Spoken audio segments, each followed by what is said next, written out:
Welcome everybody to the Prolonged Engagement Show. This is episode 12. Oh my gosh, it is, isn't it? You are here with the greatest two people to ever come out of the prolongedengagement.com, Kyle. And Sarah.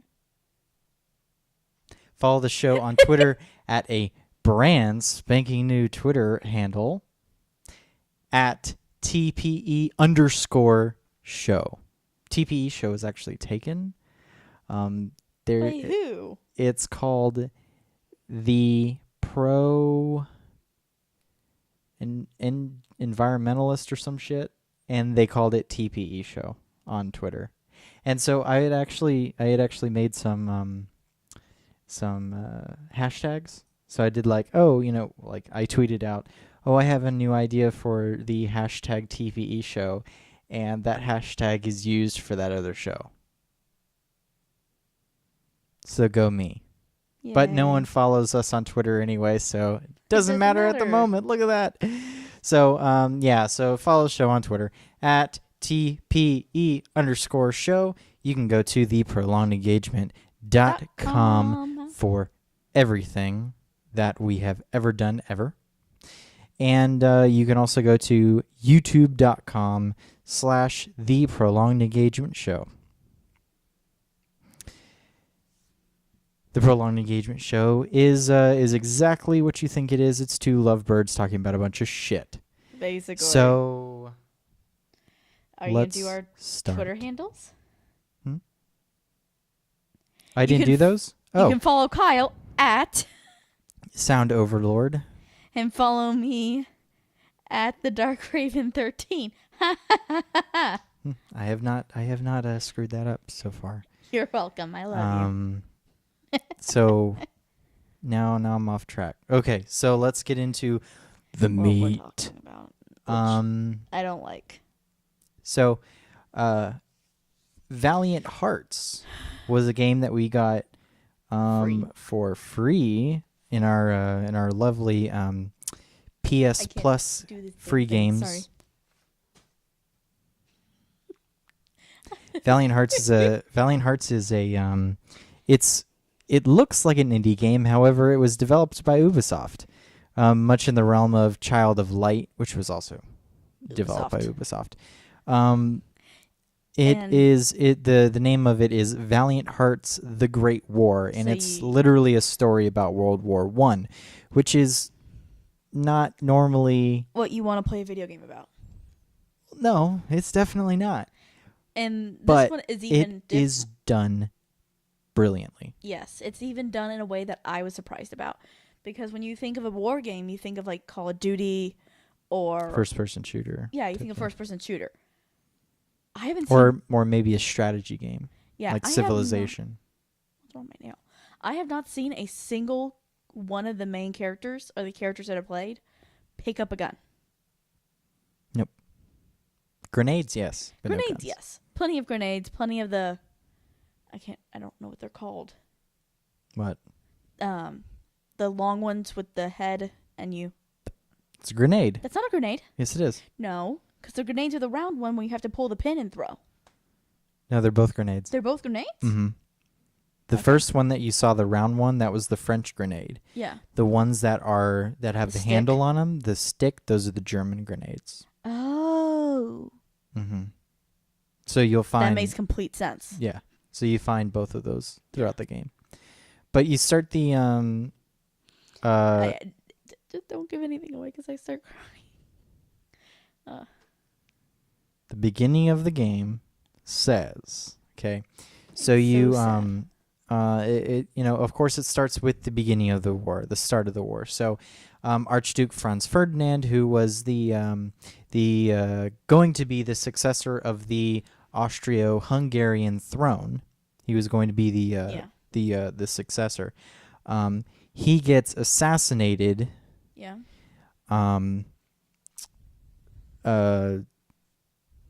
I don't know who he's assassinated for. By I don't know. I think it's a Russian. I think it's Is it a Russian or was it a German? it was a Russian It was a Russian? because Germany was their ally. Okay. Mm-hmm. Yes, that's right. Austro-Hungary was allies with Germany. That's why Germany declared And I believe war that it's on Russia because the first declaration of war was against Russia.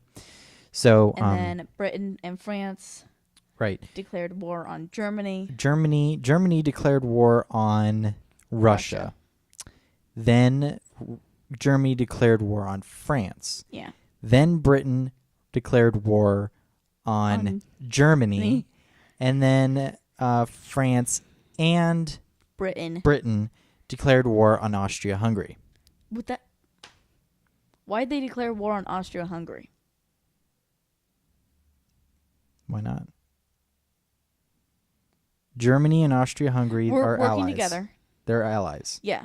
Okay. But they're two separate. I know. At this time period, they're separate places. Uh-huh. At the time of the but turn of the so century, is- so in 1914, So Russia and England and France are allies. yes,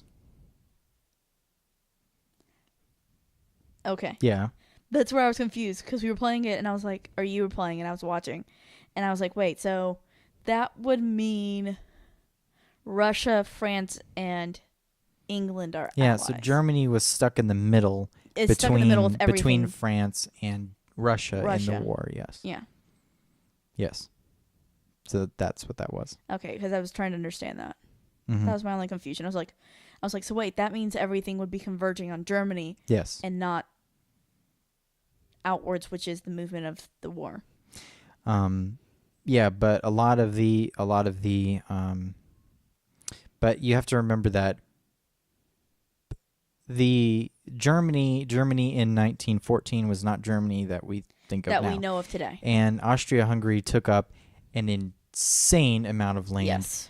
This is coming off of this is coming off of the 1800s when the territories of Was different. of the countries of Europe were still kind of getting locked in. The actual territories of Europe weren't locked in until the end of World War II in 1945. Yes. So Babe, I've been there. I've seen it. They still, the architecture is very Germanic in that entire area. mhm. Because I've been to Estonia. I've been to, I can't remember where else I've been over there, but it's because I went on a cruise as a kid. But there's a bunch of, it all looks very much like it's supposed to be part of the same country. Mhm. Like, it's weird. But like you cross the border and all of a sudden you're from Estonia to somewhere else. Well, all of that Eastern Europe, Estonia, Slovakia, Slovenia, all those Eastern, they were all part of the Austria-Hungary Empire. and that was split up after World War One. Yes, it was World War I where they split them. Yeah. But it was World War II where they split Germany.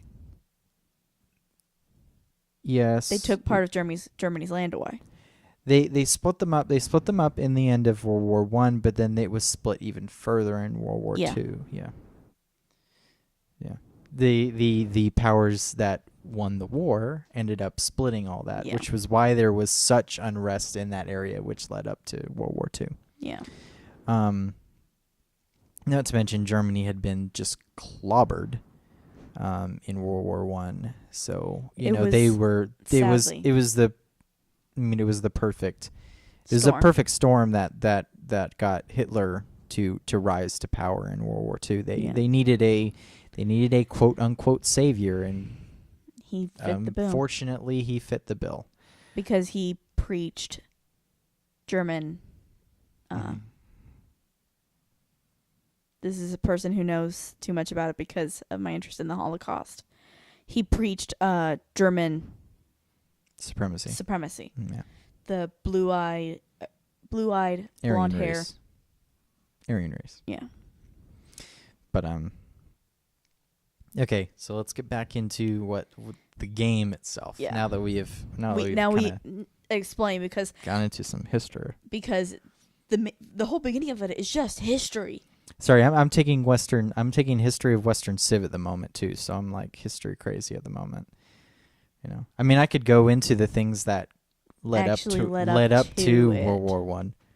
But which the game kind of does. No, not really. It's Not pretty much fully. starts right then and there. It says, Archduke Franz Ferdinand was assassinated, and it started, declaring war all over the place. Mm-hmm. So the beginning of the game says that in France, any German that was in France at the time was forced to leave the country. Yes. So there is this. I think his name is Franz, right? Either Franz or Hans. It's Franz. It's Franz? I'm 98% sure it's because Franz. I swore it was Hans. All right. Well, we're gonna call him Franz. Because Hans sounds like such a German name to me. So does Franz. Yeah, they're both very German. Anyway, but so Franz is a German living in France. France with his wife and child. And his wife's father is named Emil. And so with Franz being, taken out of France, he was, as it was, the men had to go to war at that point. They were drafted into it. So Franz was in the German army, and his father-in-law, Emil, was in the French army. And when Emil goes into the French army, he ends up meeting this an American named Freddie, who lived in France. Yeah, moved to Paris to be with his wife, mm-hmm. who was killed by a German. Yeah. So he enlisted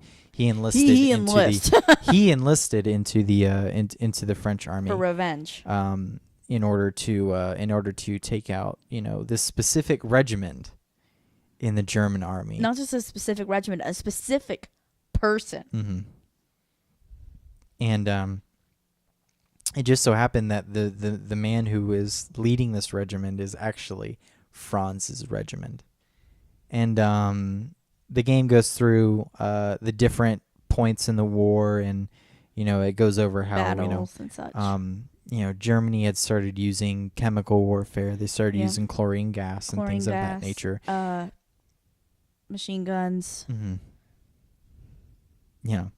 The things that led to trench warfare. Yes. Yeah. So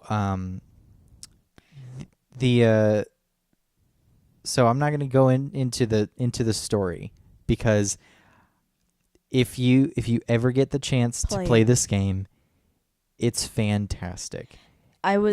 We haven't finished it yet, but of the parts that we have played, it is stellar. Yes. And I wouldn't think that a game about World War I would be this gorgeous or well done. It's a puzzle game. Yeah. It is a puzzle game. Which is even more surprising, the fact that it's a point and click puzzle game. Mm-hmm.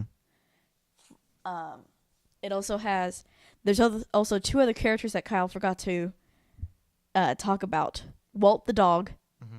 who was part of the German army, Doberman Pinscher, that saves Emil, and is like, he's kind of just, he's a dog. He's like, I'll help anyone who loves me.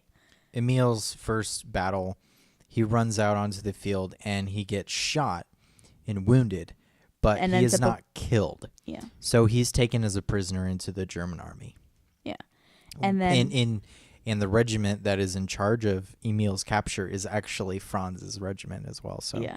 It's there's a lot of crazy storyline stuff that goes through. And then one of I think she's my favorite character. Her name's Anna. Mm-hmm. She's a Dutch woman who was trained to be a veterinarian. Is that what the Belgian people, are they Dutch? I believe so. Anyway, she's from Belgium. Yeah, she's from Belgium. Yeah, because I've been there. I think it's Belgium, It's the Belgium. Netherlands, and Holland. Yeah, it's They're all that. Dutch, right? But yes. Yeah. No, it was Holland that I've been to. But Anna was a veterinarian. Her father was a scientist. Mm-hmm. Her father is taken captured by the German army. And Anna has some of my favorite gameplay. Yeah. Well, With- Anna's father is actually the scientist that is working for Franz's regiment. So there you go. Everything's all connected. Yeah. So, but what happens? Because she's my favorite with her car. Mm-hmm. They take classical songs. I don't know the proper names of any of them, so don't shoot me. The Can song. Dun, dun, dun, dun, dun, dun, dun, dun, dun, dun, dun, dun, dun. And Yeah, so that one. you have to drive in a car. You're driving the car, and there are bombs. Well, the car is facing towards you, and so you just use the left stick to go left and right, and you have to evade things like the first time that you ride in the car, you're evading bombs and machine gun fire, Yeah. right? And then the second one, which it's I thought Anna's was it's Anna's story. yeah. And so you're actually driving from Paris to Marne. Yeah. That's right. You're driving back to her hometown in Belgium. Eventually, but she drives first to Marne Oh, that's right. and then drives to To give to what is it called? To take the soldiers to the front line. Ypres. Huh? Ypres. Ypres, they think it is. I'm pretty sure it's Ypres, Don't kill us. Belgium. We're trying to say words in languages we don't know. But yeah. So the driving car mechanic is just going left and right, and the things that you're going away from that you have to evade, they're timed with the music. Mm-hmm. So that dun dun dun dun that was There were barrels. that was during the Paris to Marne one. Yeah. And so you were actually evading other cars. Cars and And- barrels Yeah. of supplies that were falling off of trucks. Uh-huh. And so it was really interesting because it was like the dun dun dun dun dun dun, Yeah. and a barrel would come rolling Yeah, at you. like it would, and it tells you when and they're it alerts coming. it. It alerts you to when they're coming, but you know that when you get to those beats in the song, that barrel is going to be on that screen at that point. So dun dun dun dun dun dun, and so There's two barrels. You get little signs, Alerts at the bottom of the alerts at the bottom of the screen to say, oh, a barrel's coming. It's going to be here and here, but you know that it's going to go with the music. Yeah. So like you say, okay, I have this much time to get out of the way because Mhm. Everyone knows these songs that they're using as well. So They're very famous old songs. Like, what was the first one? Because I knew that one too. I can't remember.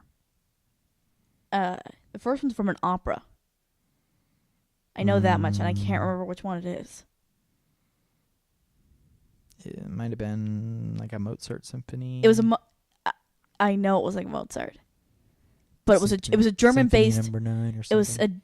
it was a German based, Germanic based symphony. Mm-hmm.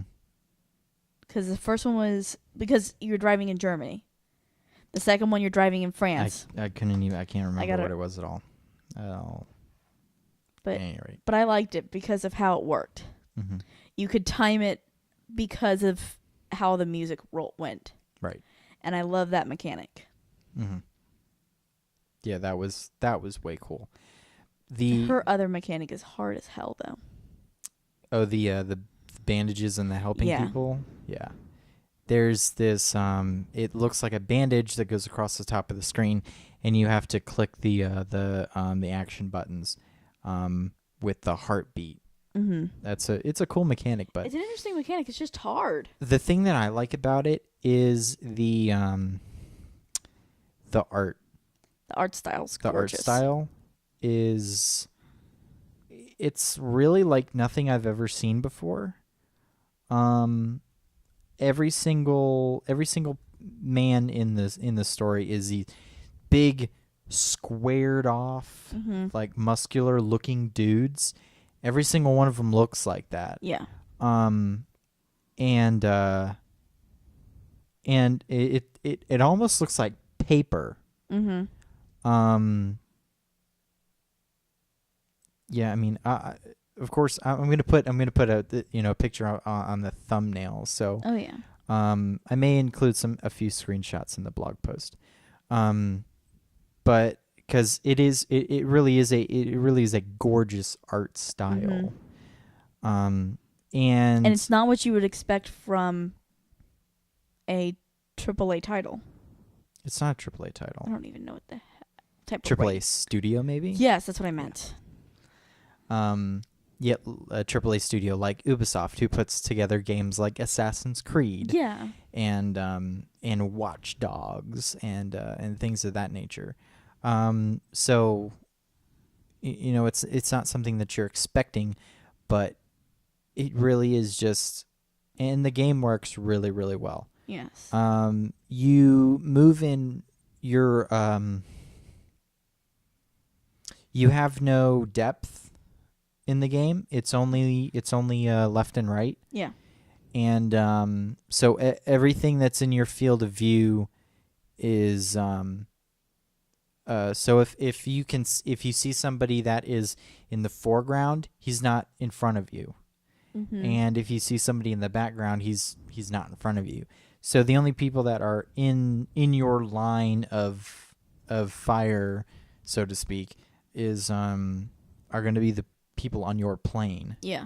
And so when you go through the battle scenes and stuff, there are some explosions that happen around you, but they're not near you because they're in the foreground and the background. Yeah. There are some explosions that you have to watch out for that will kill you, but it's not.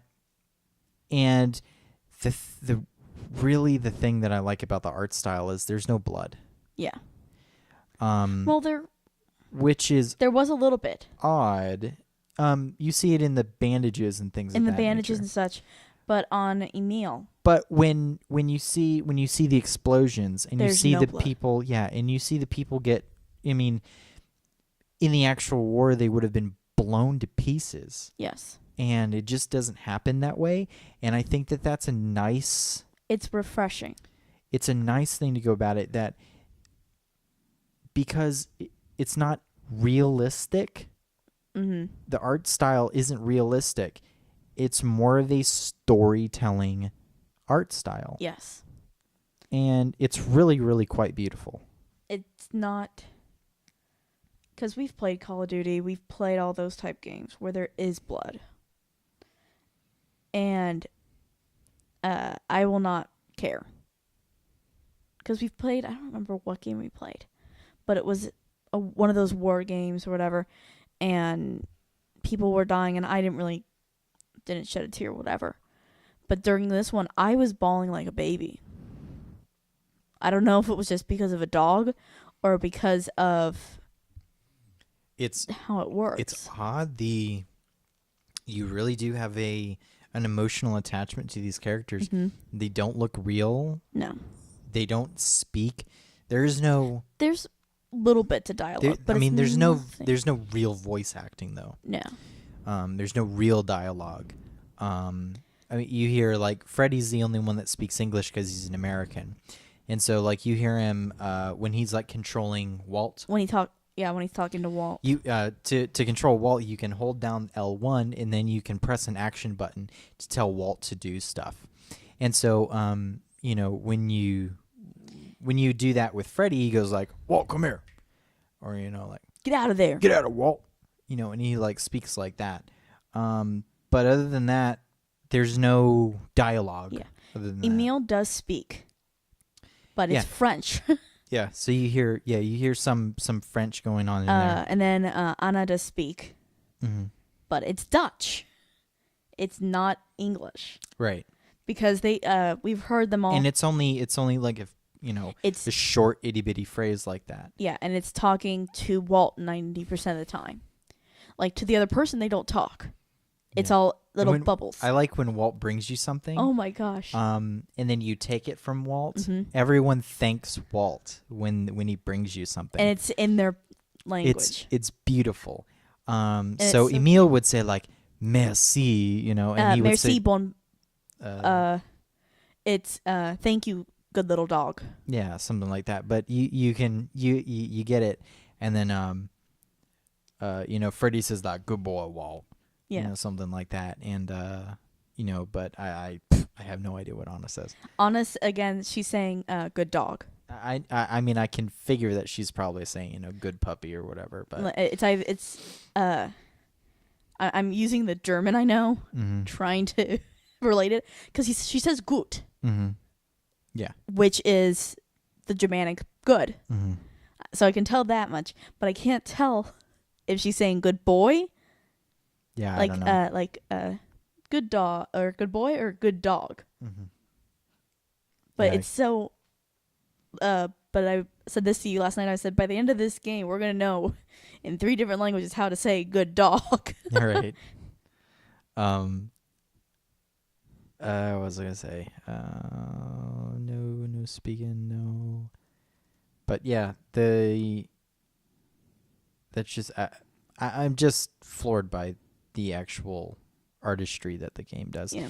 And it's nice and refreshing to see a game do this when you have so many out there that are trying to be those AAA titles. It's nice to play something that is...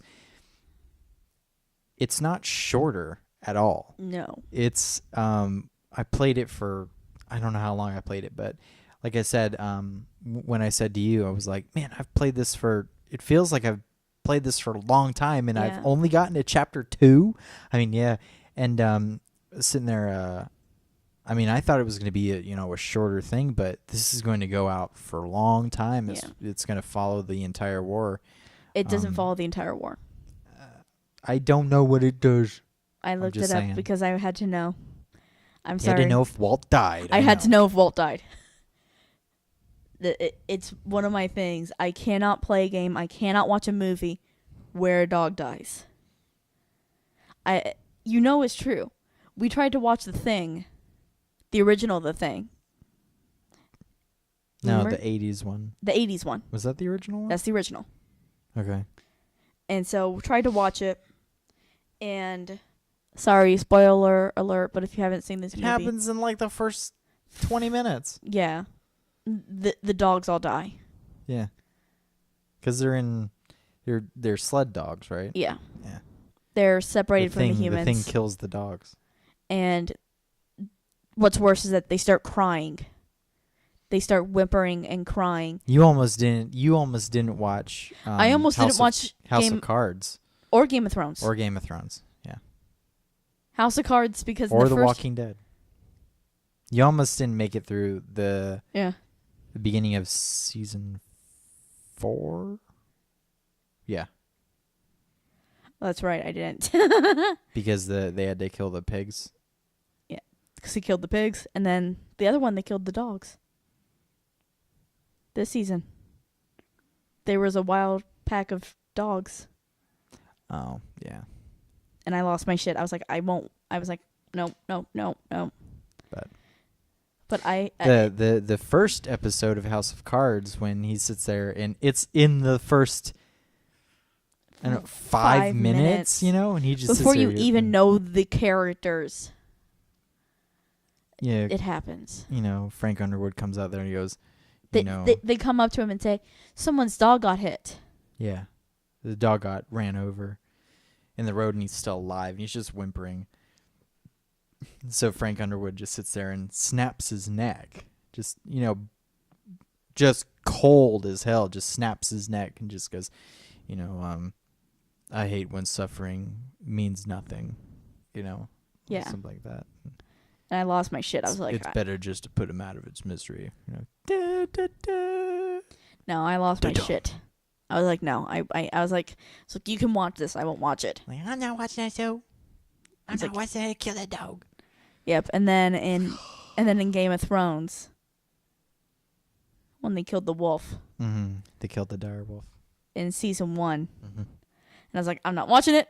I'm not watching it. I'm not watching it. And for a long time, we did not watch it. Yeah, because Ned was the one to kill the dog, and I was like, and no, I told you, and I was like, that was good that he killed the dog and not anyone else, because he did it because he was, that was an animal of the North, and he was the the warden of the North, and it was good symbolically. He let it down fine, and it was all good, but you still didn't like it. No. Kind of made it better with that ending of that season.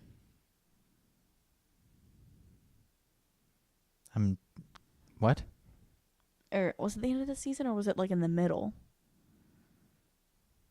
What? When what happens to Ned happens. I don't want to spoil it just in case anyone hasn't seen it. That you think that was a good thing?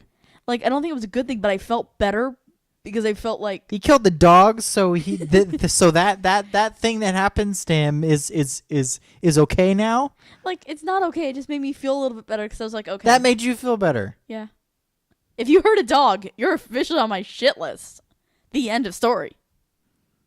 It's why I hate Joffrey Underwood. did that to him. Yeah? That was all Joffrey. I know. That's why I hated Joffrey, too. I wanted... No. I can't speak to you anymore. No, we're not talking about this anymore because I can't do it. No. Because it felt, I was like, okay. I was like, but the root of the problem didn't get fixed when that occurred.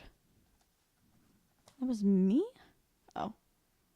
But when that happened, I was like, the root of the problem didn't get fixed. He's still alive.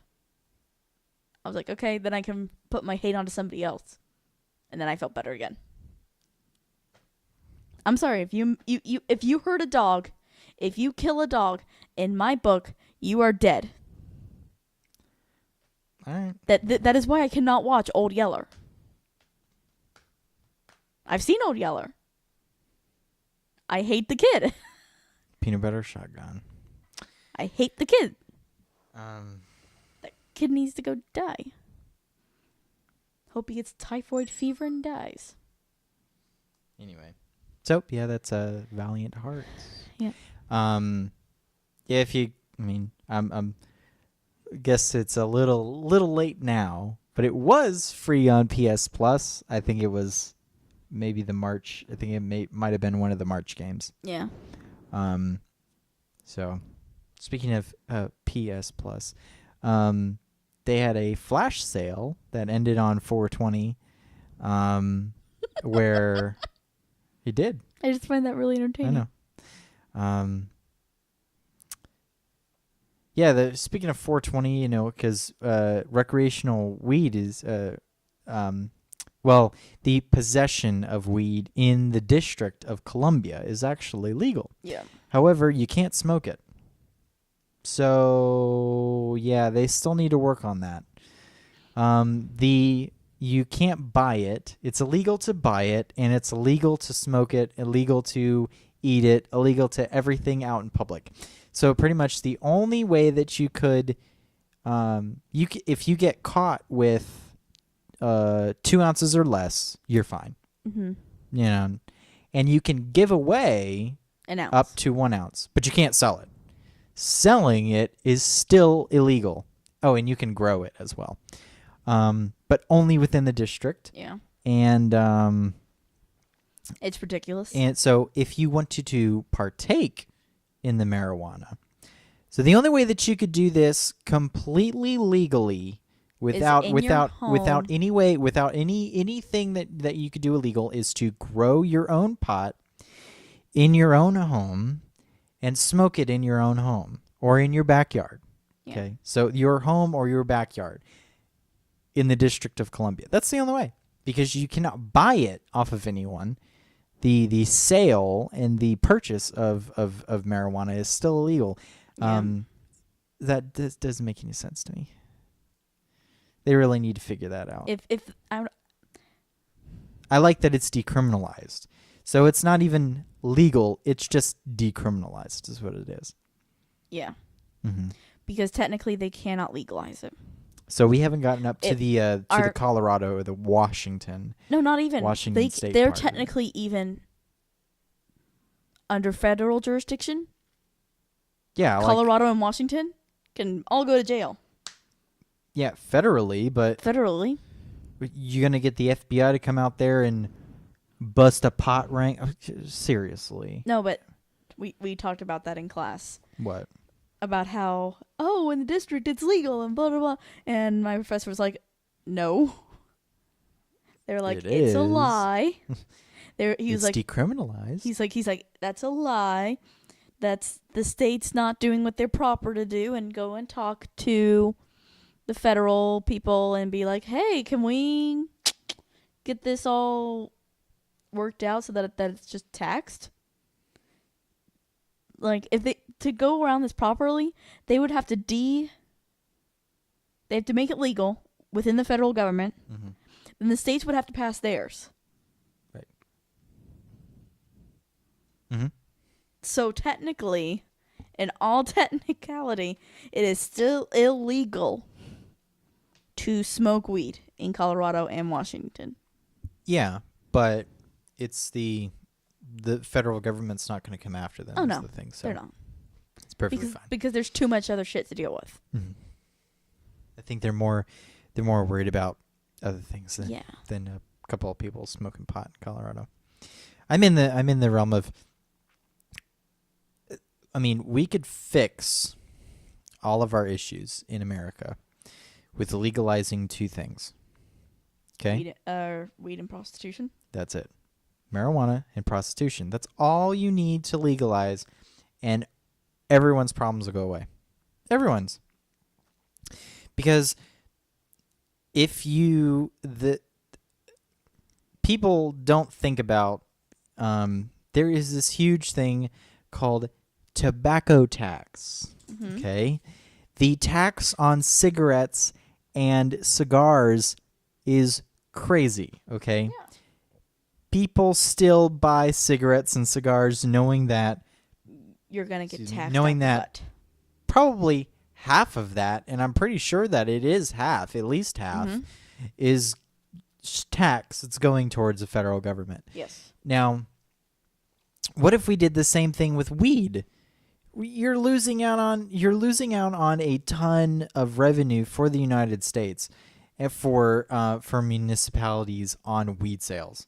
Look at how much money goes into marijuana. The illegal drug circuit to get marijuana. It's an insane amount of money Yes. that goes through there, and the regular people don't see any of it because there's no regulation on it. It's all black market. What are you doing? Did it? You're just. Yeah, I told you to be careful. I was being careful. Oops. There's so much money that could be Put into it. so much. And the other thing that I just don't get is prostitution. I really just don't understand it. Why is that illegal? Can you explain that to me? Why is prostitution illegal? Why is it illegal? As I understand it, and I'm just a student, so you can't kill me, but it's because of the fact of what they're selling. Does that make Because any sex sense? is bad. It's not that sex is bad. It's the fact that they see it as selling their own bodies. Yeah. So they don't But see here- it. but no, here's but the they thing. don't see it as they don't see it as the sex of it. Mhm. They see it as slavery. No. That's what they're claiming. No. Is that prostitution is like slavery, which, when you do the research, it is. It is when they do it illegally, yeah. For many, many women, prostitution is not something they chose. Right. Right. It is because of the illegal sex trade that happens. No, I totally agree with that. And so There that's is. why it's illegal. There is legal But prostitution in one part of the country. Las Vegas. Las But Vegas. that's because I don't remember the numbers of it, but many women who do it there are because they want to. Yeah. Like, it's weird. Like, you look at all the numbers, and you look at places like the rest of the world. Well, here we go. Well, Like the red light district in Holland? In Holland, Mm-hmm. where it is legal. Right. Those women are not there by choice. Right. They were Another place that weed is totally legal and it gets taxed a lot. Yeah. But their red light district, these women were told that they would get to go and have a career in dancing. Mm-hmm. They didn't know that they were going to end up prostitutes. Right. So I'm not fully in support of... I'm not in support of that either. Okay. Yeah, but what you're talking about is where the woman is like, no, I want to be a prostitute. That's what I'm talking about. I'm talking about, and more specifically, I'm not talking about just Vegas. I'm talking about one specific place. There's this place that is outside of Vegas. It's called the Bunny Ranch. Okay. So there's a place, and this place it's essentially a brothel where ladies are there to be prostitutes. Yeah. And these ladies go there because they want to do that. Yeah. These are these are women that they don't. Do you want to hear something? I used to listen to. There was a show that it was a radio show in Orlando. It was in the middays on and they used to interview the guy who did the show was a good friend of that guy who owns the Bunny Ranch. I have no idea what his name is. Not Hugh Hefner. This isn't Playboy. It's different? Yes, it's totally different. This is Bunny Ranch versus and Playboy are It's different. called the Bunny Ranch and it's not Playboy. I thought that was the same. No. Because I thought Playboy's out of L.A. Playboy bunnies were prostitutes. No. They're just there for Hugh Hefner to sit there and, take his Viagra. I don't even think he does that anymore. This is totally different. Okay. The Bunny Ranch is a brothel, and it's for everyone to partake. But they There we go, baby. But these women are they did a few interviews with the ladies that Are at the Bunny Ranch. that are at the Bunny Ranch, and they said one of them said, "Yeah, I went to the University of Missouri or something. She got her degree in microbiology or something like that. Like she got her degree there, but she didn't feel like that was where her life was going. She just kind of wanted to have sex for a living and went to the Bunny Ranch, and now she does. So I mean, in that case, and there they have background checks on the guys that come in there. Yeah. They don't just let anybody in there. So there's background checks on the guys, and the women have full say in whether or not they feel comfortable. They feel comfortable with the man or not. With the John. Mm-hmm. And they have full control over what goes down. Yeah. So in that regard, if they legalized it, and then made it like that, so the only places that you could go would be like bunny ranches popping up all around the United States, exactly how it is there, and then you just tax the shit out of it. I mean, I'm sure that there are lots of scumbag men out there that would love to just do that. Oh yeah. And why don't you just tax it? There's a ton of revenue there too. There's tons of illegal prostitution out there that and that money is not going to to these ladies because they're pretty much sex slaves in the illegal realm. But Yeah. you just, I mean, if you legalize something, you take away the illegal part of it. The illegal rings don't have any say anymore. If there is, most people don't want to get in trouble. Yeah. Like like I would like to try marijuana. I would like to try it like I don't want to smoke it. I just maybe like a pot brownie or something like that. I'd like to try it, but I don't think that it's worth it to get in trouble about. Yeah. It's definitely not worth getting in trouble about. Now, if we went to Colorado or something, or Washington State, in Seattle or something, and I went to a dispensary, I'm like, oh, it's it's legal here, that would be fine. But I don't want to sit there, run into, and just be like, oh, well, I want to try this and then get caught with it and go to jail and have fines and stuff. Yeah. And because it's illegal, there's a huge, ring of, drug lords who are making millions. And, there's less than savory things that go along in that realm. But if you legalize it, then they don't have that thing anymore, because most of the people that have gone to them are going to be like, hey, what you're doing is still illegal. I can go over to the store over here that's a regular old pot store, and I can get it totally legal, and I don't have to worry about it. I'm not going to buy from you anymore. Yeah. So same thing with prostitution. If you sit there and go, well, hey, there's this brand new place called the Kitty Lounge, and I'm gonna go to the Kitty Lounge to get my rocks off. I don't have to come down to OBT and just pick up some random, non-savory person, just to do that. Yeah, it takes the legal rings out of it, I think. Yeah. Like, I see what you're talking about, but then I feel like, what happens to the women who have been victims? I'll tell you.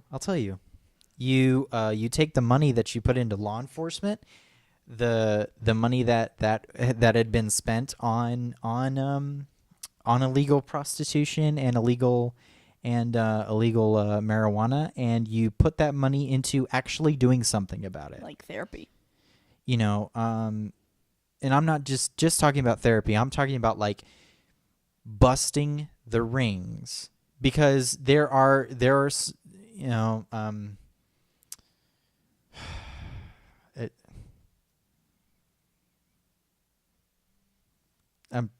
what I'm talking about. Yeah. Busting the actual ring. So if there continues to be illegal, because I fully believe that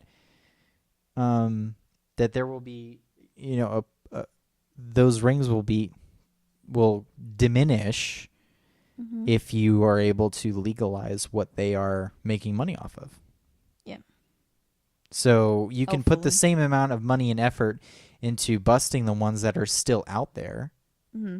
And I think that with less of them, you'll be able to manage it a lot better in that case. So, but what? At any rate, I like how we got into a weed conversation off of me buying a video game. Because I giggled. But so let's talk about that. Let's talk about the flash sale that ended on 420. So the flash sale had some of our favorite games. It had Hotline Miami, which is one that you wanted. You've been badgering. I tried it. You've been badgering me about it for a long time, I tried saying it. like, "Oh yeah, I was really wanting Hotline Miami." Sarah played about like 10 minutes of it and gave up. No. It's not that I gave up. It says hard. I'm not good at double joystick games, and so like you have to while you're walking, you have to also spin your character to face the right way, or else he gets hit in the head with a pipe and dies. Over and over and over again. So I got Hotline Miami, and then also on the flash sale, I had seen something that I was totally up for. They had Sonic Adventure and Sonic Adventure 2 that they had taken from the ports that were made to the GameCube. Mm-hmm. So that would have been the ones that we had. So these two games were originally Sonic Adventure and Sonic Adventure 2 on the Sega Dreamcast. Yeah. Which I actually had. I had a Sega Dreamcast and I had those two games. You're putting my and then so they remade them. They ported them to the GameCube later on. So those games became Sonic Adventure DX and Sonic Adventure 2 Battle. Now it were these ports that they actually made that it was these ports that they ported to the PS3. So these are actually PS3 native games.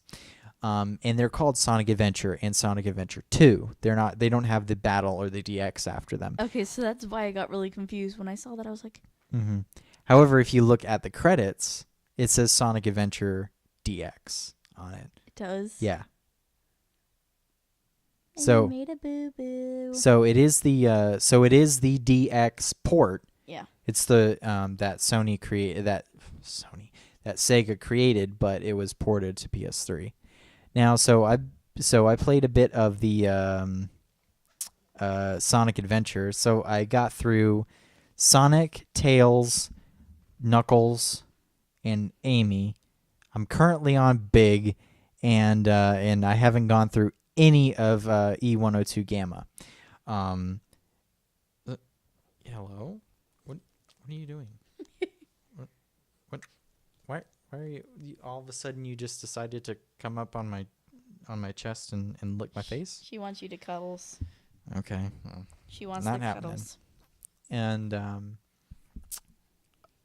Oh, yeah, the so I went in cuddles. that order. So Sonic, Tails, Knuckles, Amy, and now I'm on You Big. went clockwise. Yeah.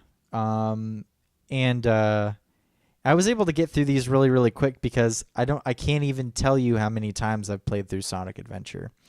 I probably played through it at least 3 times when I had my Dreamcast. And then I played through it I don't know how many times on the GameCube. So at least twice on the GameCube. So I got through Sonic really quick. Got through Tails just as quick. Knuckles was, I can't even tell you how quick I got through Knuckles. It was insane. And Amy, then you did while I was... Amy was, oh my god. Amy, you did. I was studying. I hate playing Amy's Adventure. It's awful. She's just a bad character.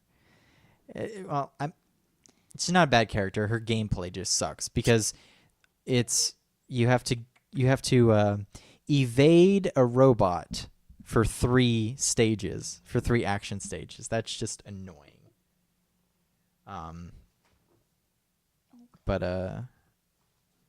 I was just really, really excited to play those games again because it's just something that, same reason why I bought, the Neversoft Spider-Man game and Tony Hawk's Pro Skater 2. It's just for nostalgia's sake, But I guess Alfie now is going to lick your face. Mm-hmm. And not let me talk. I'd really like to see. Yeah, I'm seeing the bar go up every time that she licks. I'm sorry. Alfie, don't pull my shirt down any farther. Well, yeah. At any rate. We haven't played Sonic Adventure 2 yet. No. That one's actually 2-player. That's my favorite.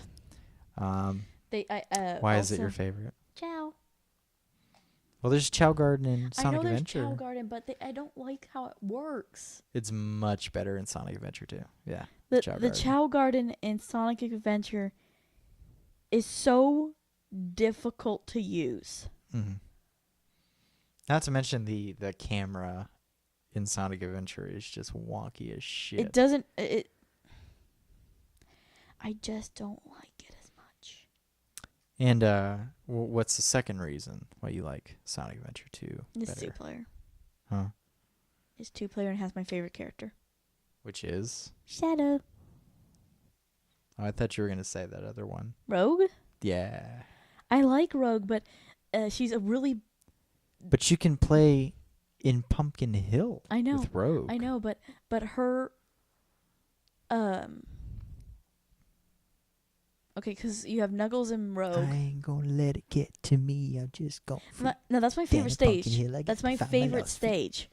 But Rogue is such a difficult player to play with.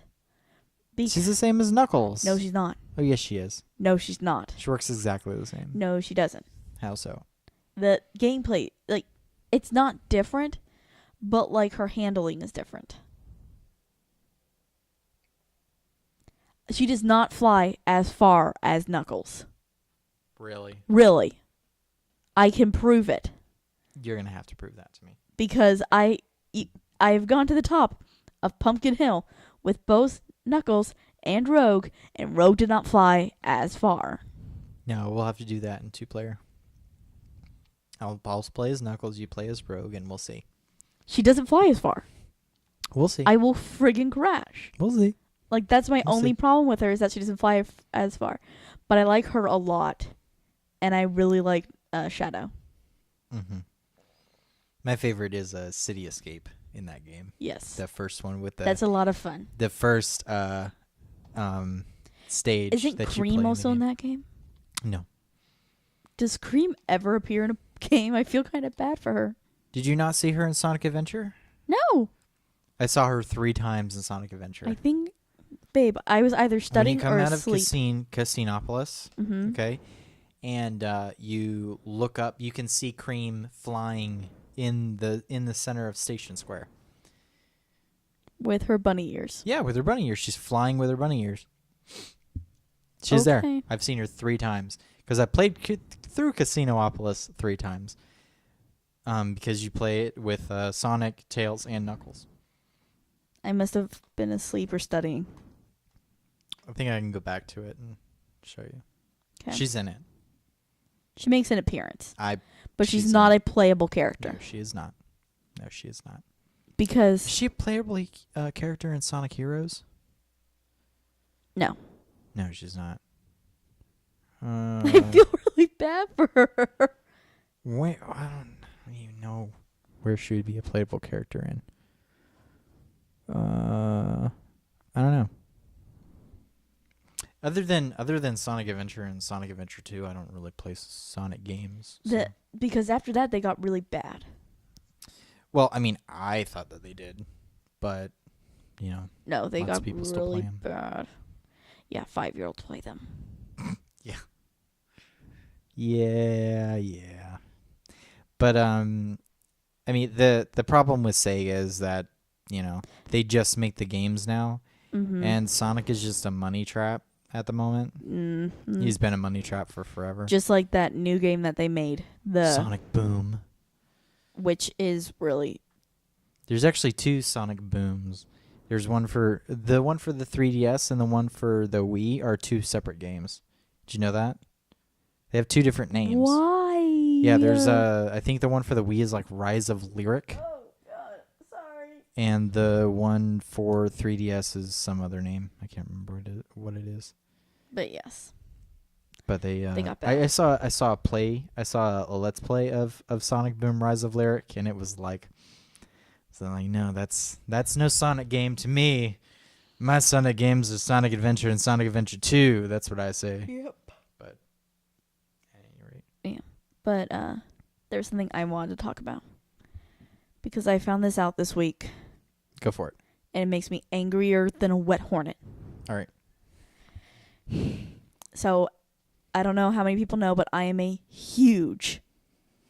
may be one of the top fans of Halloween Horror Nights at Universal Studios Orlando. That you are. You start looking at it the day it closes Shush. for the next year. Yes, I do. I'm sorry, it is honestly my obsession. I go out and I look for haunted houses and I look at stuff like that. Finally got to work in one, and that was the best experience of my life. Sorry. I loved it. But so You didn't work at Universal though. You worked no. at a petrified forest. If you ever get the chance, go to the petrified forest. It's better than Halloween. It Horror is Nights. so much better than Halloween Horror Nights. Much scarier. So, but what happened? But they released. So they said that Jack is the icon this year. Mm-hmm. They've announced that, which made me happy because Jack is my favorite. Mm-hmm. He's my favorite icon. So I was like, hell yeah, totally gonna be all good, and it's gonna be awesome. Their contract with AMC has come. Oh, fuck you. And the news has announced that the first house is going to be The Walking Dead, Fear the Dead.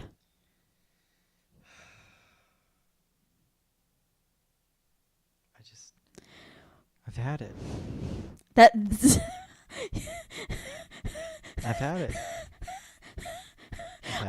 I found that out. I've had it. I found that out, and I immediately said, I will not go. I've had it. I won't go into that house. I've had it. I will not go. No, that's not true. You will go. I'll end up going. I'll go because I'm a huge fan. Because The last sets are year's Walking fantastic. Dead house was really good. The sets are always The first two were horrible. crap. The last one was really good. Yeah, the last one they finally got their shit together. Yeah. And they actually did really good like Easter eggs for the fans. Like Herschel's head. The cool thing about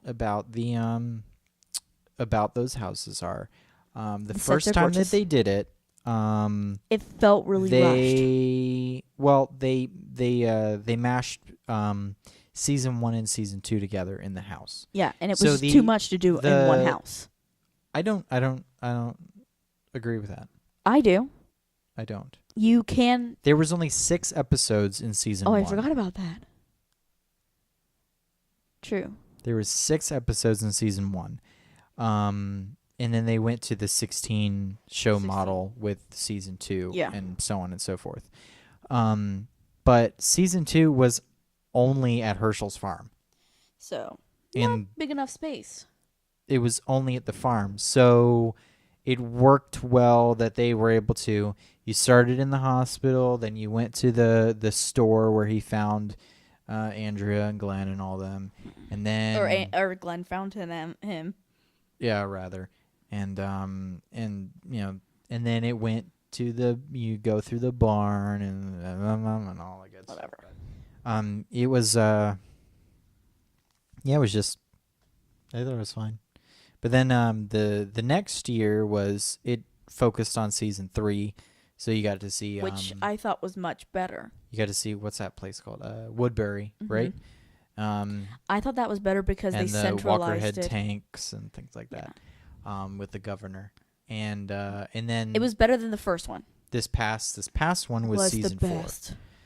4. They did a really really good job with it.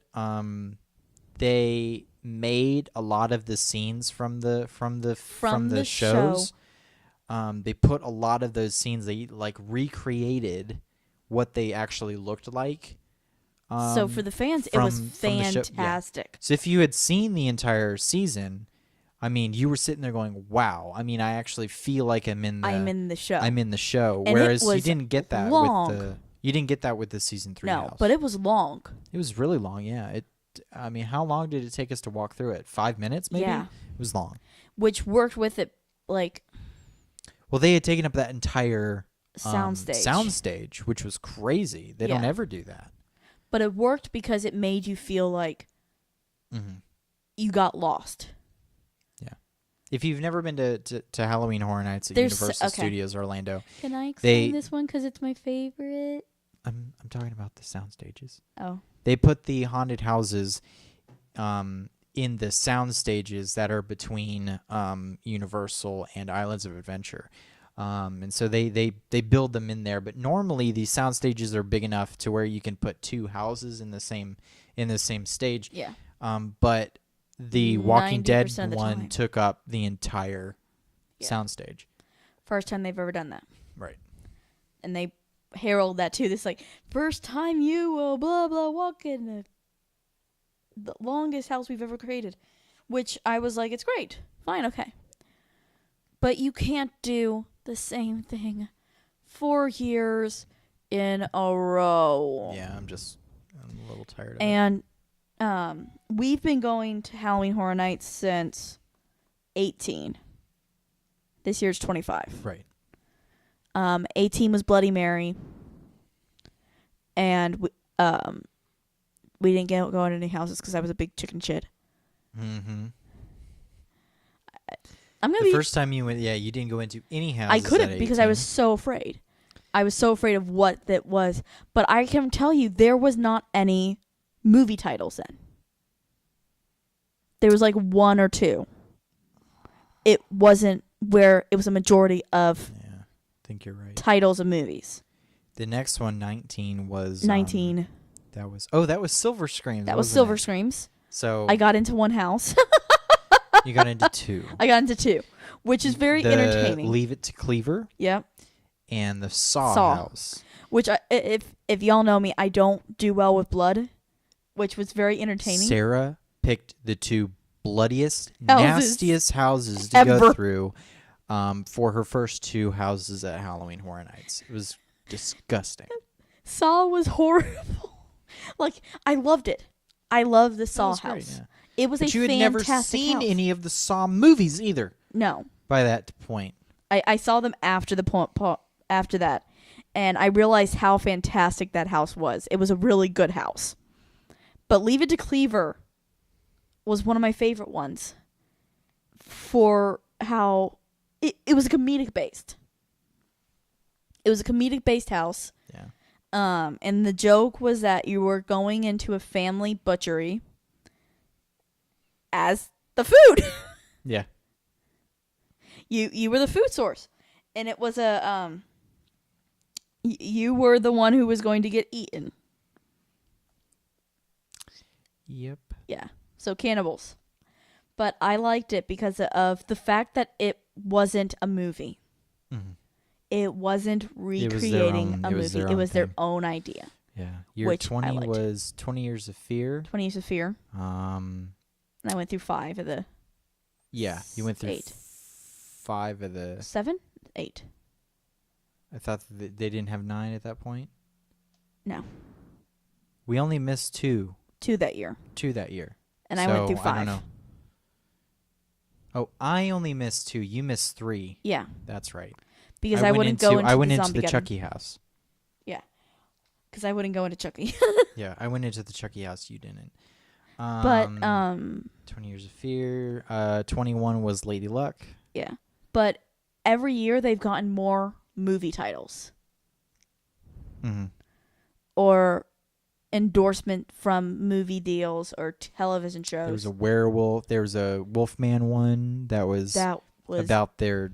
Oh my God, that was an awful movie. That was an awful movie and an awful house, as you said. Yeah. Oh, we didn't go in that one. No, you did. Mm-hmm. I didn't. Oh, you didn't go in? Yep. Someone told me it was an awful house. That was one of those. That was the year where we missed the 2. That was one of the ones that we missed. But it was a fucking awful movie. But my favorite houses that they've always done is not the movie houses. Right. Which is why Walking Dead has been the bane of my existence now for 4 years. It has not been my favorite house. My favorite house of all time has to be The In-Between. The In-Between was a fantastic house. I think that was year 22? Yeah. 22, you think? 22, 21. Yeah, something like that. But the basis of the storyline for The In-Between was that you were walking into a Ouija board. Mm-hmm. 2 college students had played with a Ouija board and opened up a portal, and you were going in. It was also in 3D. And it was in 3D. They gave you these 3D glasses, and they made effects like... the most genius effects in the world. There was this... The thing that pops out to me the most is that... they had 3 glass panes. And with the way that it refracted off of the lenses, it looked like there was a wall there And then all of a sudden, a scare actor comes through the wall, and I shit my pants. It was scary. Like, this house was fantastically done because Then they had those the strings that you couldn't see with the glasses on. Well, no, because when they lit up, they were like neon colored. And when they lit up, it refracted off of the lenses, and it made it look like you were stuck in the middle of a neon spider web, and it was, oh my god. That's the only time that I've ever been legitimately afraid for my life at Halloween Horror Nights, because I'm normally not. Yeah. I normally go to HHN to look at the sets because they're gorgeous and they put a lot of they put a lot of money into making these sets. Or or their makeup, which is sometimes great. Yeah. Other times it's crap. Yeah, they put more money into sets. There's certain ones that they put a lot of money into, and then and you can really tell with those. And then there are some that just, they said, we have about house. I think we have like $10 left. We can make a house on $10. Yeah. And then they make it and it looks like shit. Yeah, the one that will probably like what was the one last From Dusk Till Dawn? Yeah. That was one of those $10 houses, yeah. Yeah. But I will say my ultimate favorite house of all time was 20 Years of Fear. Oh yeah. Absolutely. Yeah. It was, and it wasn't because it was scary. It was because it wasn't scary. Nostalgic. It was nostalgic, but it worked. Mm-hmm. And there were some scares. There were some really good scares. Yeah. But I enjoyed how they did that. Mm-hmm. Like, I'm really excited to go to Hallow Scream at Busch Gardens, Williamsburg this year. What time are we at? 1:12. 1 hour and 12 minutes. Okay, but I was going to talk about Busch Gardens too. Is that okay, or do we need to end? Because I'm all excited for their Hallow Scream. Mm-hmm. Well, we haven't been to the one in. We haven't been to the one up here. We've been to the one in Tampa, which is fantastic. Yeah, they do stuff for their scares that I think are really great ideas. Well, they actually make scares. Yeah, they create ways to do scares. It's not just the set. It's not just let's try and be cool. It is honestly all about I want to make you shit your pants. Yeah, that's what it is. At least that's how it was in Tampa. I don't know how it is in. They got you pretty damn good. They got me really good. I love that. There was this. My height ruined it for me. It's not called a carousel. It's not a merry-go-round. It's when you go to a playground, and there's that spinny thing that has these bars on it. You guys know what I'm talking about. We all know what you're talking about, and so one of the bars that came down actually had a mirror in it. There was 2 mirrors. There were 2 mirrors. So it looked like it was empty. When you looked down at the thing, it just looked like it was like you could see right through it. Mm-hmm. And at my height, I thought that I was seeing the other side of it. Sarah was just short enough to see like a tiny little blip of it. I could see the actress, and she went like this to me, and I stayed quiet and I pointed to you. There was a damn scare actor behind that mirror and popped out into my face, and I went to go change my pants. He literally pushed me.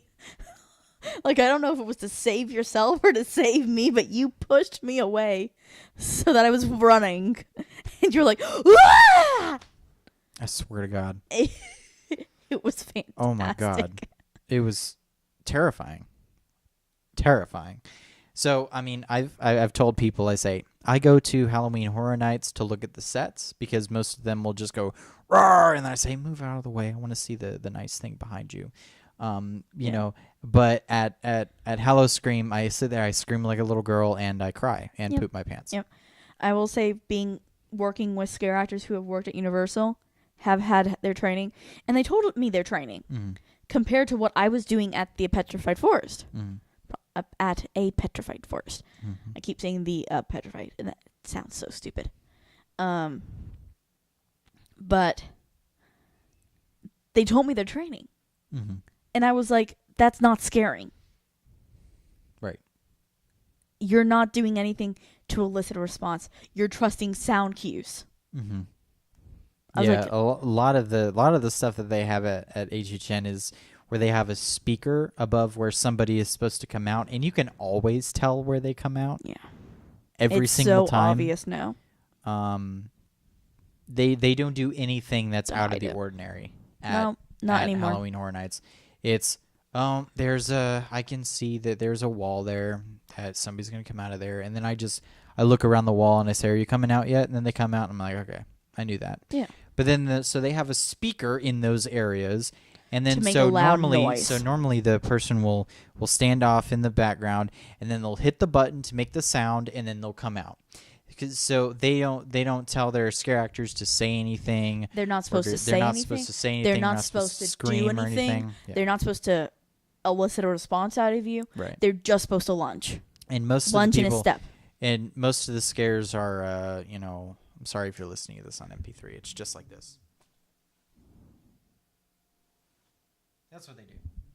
That's with a how knife they were in their trained. hand or something like that, and that's all they do. They don't scream at you. They don't do. They don't do anything. Because I worked at APF, and we were trained to do stuff. Yeah.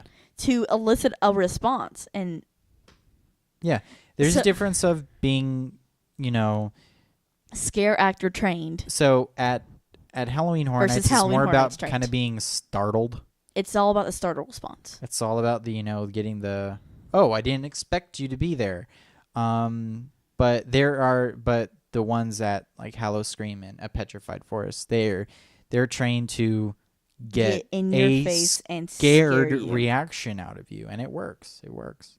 And that's why I like it more. Any of you that are going to be in Orlando, Florida, during October or the end of December, right? September. End of September. And beginning of November.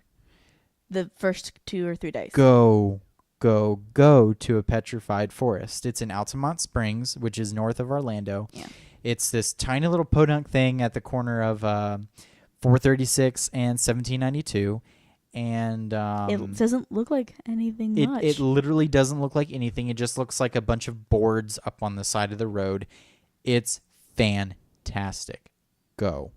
It'll scare the pants off of you. It'll be awesome. He I came swear to through. God. You said you really enjoyed it. I really did. There are two. Last year there were two trails. Two trails. You pay something like $35 to walk through both of them. I mean, that's like nothing compared to the hundreds of dollars that you'll spend going to Halloween Horror Nights. And they're really long. It takes about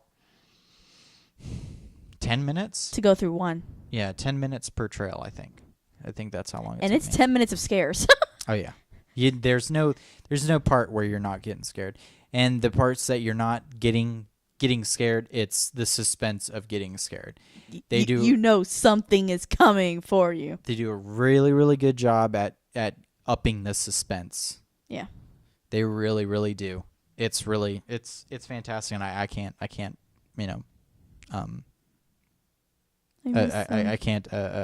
speak about it enough. It's great. I miss so much. I know, but you're not going to get that type of experience again. I know. It's even if you do like one up here, it's not going to be the same. And I've tried. I'm looking because I want to. I want to continue and get better at it. I don't know if it's worth it. And continue my craft, but anyway. Because Bennett's Curse. Well, if we end up moving back to Orlando, then you can do that every October. Yay! Okay? Will you have me back? I'm sure they will. Maybe. Sylvia liked you, so. I miss Mama Sylvia. But at any rate. But yeah, I'm annoyed with Halloween Horror Nights because they're getting wussy. Yeah. I honestly feel like I told you that I was like, I don't really want to go down there. I'm really at this point. I'm kind of like, hey, Universal, why don't you go do what Disney's doing? Yeah.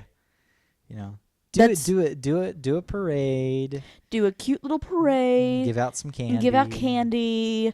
And go do Don't some be cute scary things. anymore. Stop doing scaring because you're sucking. Yeah. Like, Yeah. I love Halloween Horror Nights. I have been a fan forever. Like, even before I could go, I was a fan. Mm-hmm. Like, I was scared shitless to go. But I was still a fan. I loved Jack and The Undertaker and the Storyteller. You mean the wrestler, the Undertaker? He does this thing where he gets on the Kyle, bars. you know and who jumps I mean. Oh, okay.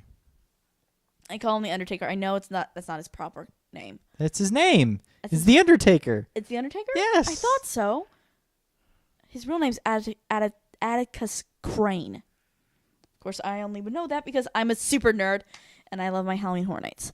But it drives me insane because they went from creating icons, people that the fans could actually want to follow and want to come back year after year to movies.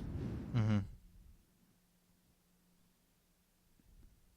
If I want to go watch a scary movie, I'll go to my DVD case and grab out Chucky or Saw and watch a scary movie.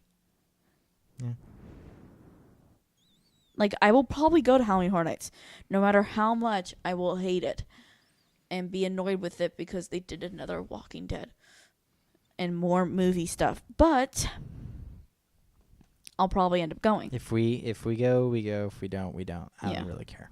So I'm looking more forward to when Annie and John are going to be up here at the end of October. Yeah, That's I'm gonna be more fantastic. looking forward to being able to do something like that and go do something new. I don't even know if they watch this, but if they do, they're going to be on the show that week. They will.